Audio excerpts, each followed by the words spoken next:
সভাপতি ভূপেন বৰা ডাঙৰীয়াৰ নেতৃত্বত আমাৰ বিজয় সুনিশ্চিত।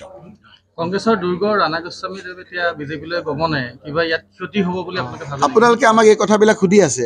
কেইদিনমানৰ আগত যে নিষ্ঠাবান RSS কৰ্মী বিজেপি নেতা প্ৰাক্তন বিধায়ক নলবাৰীজনে যে হিমন্ত বিশ্ব শৰ্মাৰ বিৰুদ্ধে বিৰোধাগাৰ কৰিছে, এবাৰো তেওঁক আপোনালোকে সোধা নাই।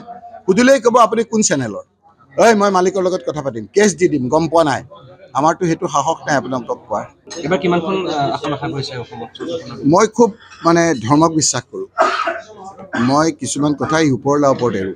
এইজন অতি মানৱ, তেখেতেহে আজি কয় 14, কালি কয় 13, তাৰপিছত কয় 12, তাৰপিছত কয় 11.5। গতিকে আমি সেই কথাবিলাক নকওঁ। আমাকো মানুহে চাই আছে যে আমাৰ কথা বতৰাবিলাক কেনেকুৱা। আমাৰ কথা বতৰাৰ ওপৰতো বহুত মানুহটো বিচাৰ কৰে। গতিকে তেওঁ মুখ্যমন্ত্ৰী হ'ল বুলিয়ে কেনেকৈ মুখ্যমন্ত্ৰী হৈছে সেইটোও আপোনালোকে জানে। জনজাতিৰ লোকজনক কেনেকৈ আঁতৰাই, কেনেকৈ আপোনাৰ 2 নম্বৰী পদ্ধতিৰে মুখ্যমন্ত্ৰী হৈছে সেইটোও জানে। গতিকে এইবিলাক সময়লৈ মানুহে বাট চাই আছিল। গৌৰৱ গগৈৰ বিজয়ে গোটেই অসমৰ ৰাজনীতিৰ সলনি কৰিব আৰু হিমন্ত বিশ্ব শৰ্মাই চকী লৰি যাব। আৰু আপুনি নিজেও যিহেতু হেৰি কৰিছে, আপুনি চাওক, মই প্ৰাৰ্থী, মোৰ মুখখন দেখিলে অলপ ভাল লাগে নালাগে? আজি ৰাতিপুৱা বতৰটো দেখি অলপ ডাৱৰীয়া লাগে নালাগে?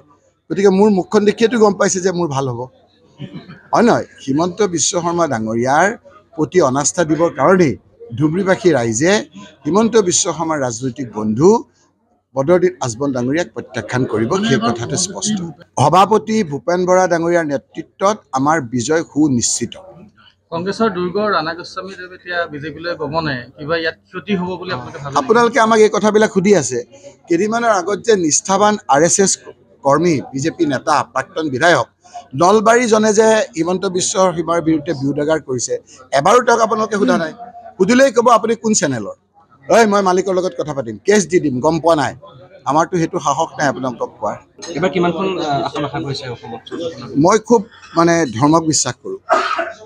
মই কিছুমান কথা ওপৰলা ওপৰত এৰোঁ। এইজন অতি মানৱ, তেখেতেহে আজি কয় 14, কালি কয় 13, তাৰপিছত কয় 12, তাৰপিছত কয় 11.5। গতিকে আমি সেই কথাবিলাক নকওঁ। আমাকো মানুহে চাই আছে যে আমাৰ কথা বতৰাবিলাক কেনেকুৱা। আমাৰ কথা বতৰাৰ ওপৰতো বহুত মানুহটো বিচাৰ কৰে। গতিকে তেওঁ মুখ্যমন্ত্ৰী হ'ল বুলিয়ে কেনেকৈ মুখ্যমন্ত্ৰী হৈছে সেইটোও আপোনালোকে জানে। জনজাতিৰ লোকজনক কেনেকৈ আঁতৰাই, কেনেকৈ আপোনাৰ 2 নম্বৰী পদ্ধতিৰে মুখ্যমন্ত্ৰী হৈছে সেইটোও জানে। গতিকে এইবিলাক সময়লৈ মানুহে বাট চাই আছিল। গৌৰৱ গগৈৰ বিজয়ে গোটেই অসমৰ ৰাজনীতিৰ সলনি কৰিব আৰু হিমন্ত বিশ্ব শৰ্মাই চকী লৰি যাব। আৰু আপুনি নিজেও যিহেতু হেৰি কৰিছে, আপুনি চাওক, মই প্ৰাৰ্থী, মোৰ মুখখন দেখিলে অলপ ভাল লাগে নালাগে? আজি ৰাতিপুৱা বতৰটো দেখি অলপ ডাৱৰীয়া লাগে নালাগে? গতিকে মোৰ মুখখন দেখিয়েতো গম পাইছে যে মোৰ ভাল হ'ব, হয় নহয়? হিমন্ত বিশ্ব শৰ্মা ডাঙৰীয়াৰ প্ৰতি অনাস্থা দিবৰ কাৰণেই ধুবুৰীবাসী ৰাইজে হিমন্ত বিশ্ব শৰ্মাৰ ৰাজনৈতিক বন্ধু বদৰুদ্দিন আজমল ডাঙৰীয়াক প্ৰত্যাখ্যান কৰিব, সেই কথাটো স্পষ্ট।